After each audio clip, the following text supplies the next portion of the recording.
Hello friends, welcome to Electropixels. If you like our channel, please don't forget to like, share, subscribe and press the bell icon for getting further notification.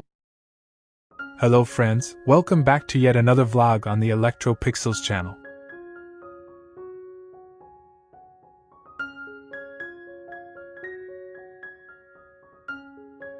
Today we have a 40-inch Samsung HD Ready LED TV that came in with a backlight related fault.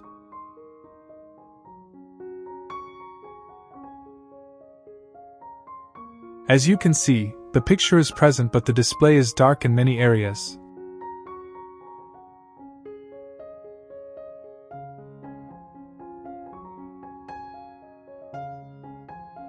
Which confirms that the panel, T-Con board, and LVDS signal are working properly.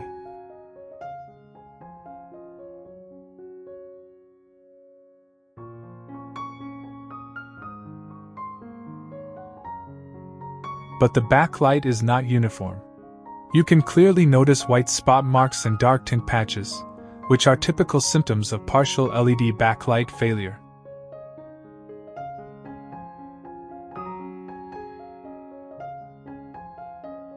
We carefully removed the display panel along with the diffuser sheets and optical layers, because the panel is very fragile.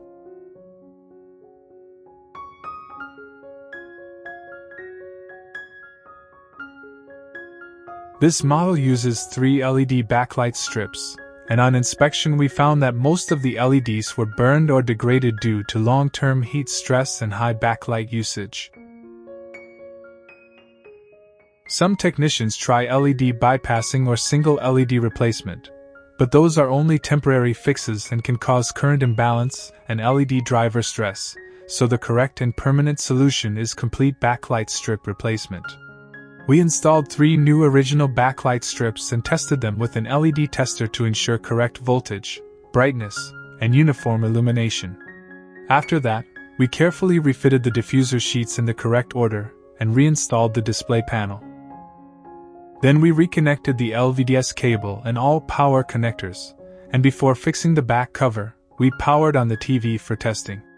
As you can see now, the display is bright, clear, and evenly illuminated, with no white spots or dark areas, confirming that the repair is successful and the LED driver is functioning normally.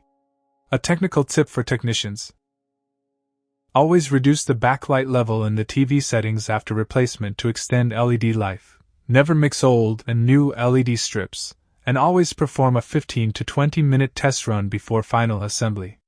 So friends, this backlight repair is now completed successfully. I hope this video was helpful for technicians and learners. Please don't forget to like, share, subscribe.